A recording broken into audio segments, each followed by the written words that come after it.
Welcome back. As we focused on homelessness in New York throughout 2015, we particularly shone a spotlight on the issue of the homeless as related to children. Now, the Coalition for the Homeless reports that 42,000 children, they slept in city homeless shelters in 2014. The group's president, Mary Brosnahan, she spoke with Dominic for this interview that first aired in April. Mary Brosnahan, a startling headline, even for me, a seasoned journalist that's been in the broadcast journalism game for 30 years.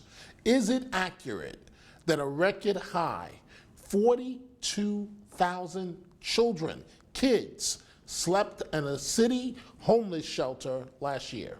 It is.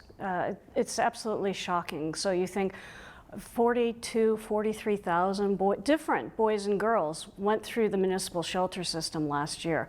So obviously on any given night, we're talking 25,000 kids. And you know, here at the Coalition's office. On any given night, 20,000? 25,000.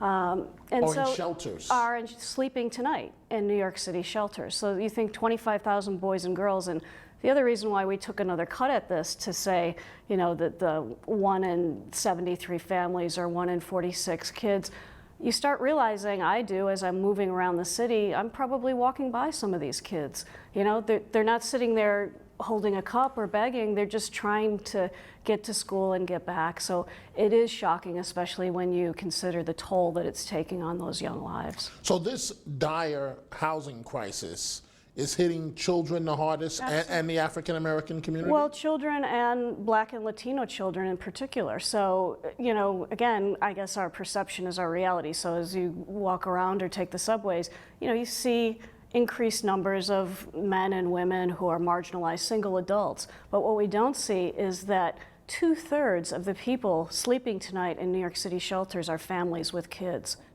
What happens to those families? Well, in a real sense, we have both an after-school program at shelters, and then we have a great sleepaway camp up in Bear Mountain. So we have 300 kids come at different, you know, they each get 3 weeks up there. And you see when they step off the bus, you know, they're so beaten down that you can see that they've lost hope. They've fallen so far behind in school, they've lost hope that they're ever going to catch up with their classmates.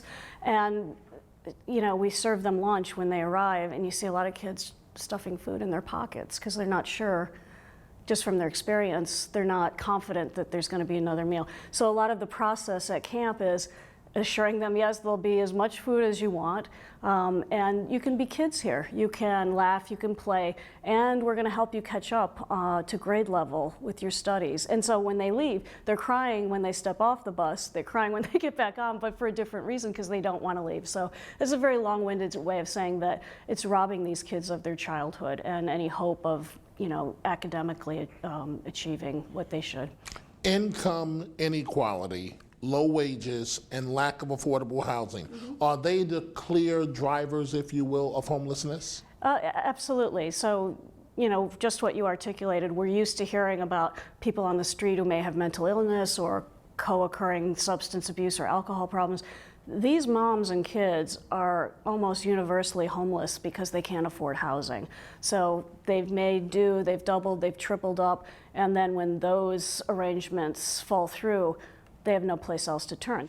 De Blasio, Mayor de Blasio, are his policies a step in the right direction? Well, without a doubt. I mean, we had 2 decades. First, Giuliani, who had a complete criminalization approach to homelessness and tried to get rid of the right to shelter that the Coalition established. And then you had Bloomberg, who initially seemed to understand that we needed to have more NYCHA, more Section 8, but then completely backed off any housing-based solutions. And that's, you know, if you were to look at the charts, those last years of the Bloomberg administration, when he withdrew any housing resources for homeless families, if families don't have any way to exit the shelter system, the numbers will just skyrocket. So, why does it seem, Mary Brosnahan, that we're seeing more homeless people these days on the city subway system? Well, this is a very critical moment. talked about the mayor, but the governor has a role here, as you recall, with deinstitutionalization. And so all the money that was saved by closing down those psychiatric hospitals was never transferred into community-based housing with support services. And so we're at the end of what the third New York agreement. It's a form of supportive housing. And so, you know, we really are trying to push Governor Cuomo to step up and have 3,500 units per year, statewide. So that would equal over a 10-year time 35,000 units of supportive housing. It's much more cost-effective than the shelter, prison, hospital, treadmill that most of these folks are on. Mother's Day is right around the corner. Right. And is it accurate that some women literally go from the delivery unit at a hospital to a homeless shelter? Over the past year alone, 1,800 babies, newborns, were brought from the hospital home to a shelter. And, you know, as a mom myself, just imagining, just the despair that woman faces, let alone just the logistical nightmare of trying to feed, comfort her baby when you're just living day to day. Did I accurately hear you say 1,800 women, yes, literally, when they deliver their babies, go from the hospital to that night or day to a homeless shelter? Right.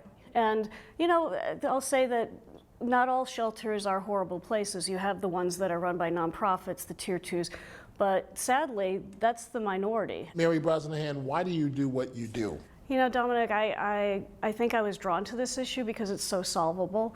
Going back to the sort of biblical guidance, Jesus said the poor will always be with us, but that doesn't mean that they should be left to freeze to death on the street. And I am inspired on a daily basis by homeless New Yorkers walking into our front door here for our crisis services, the women that are downstairs right now getting training to get jobs, the kids.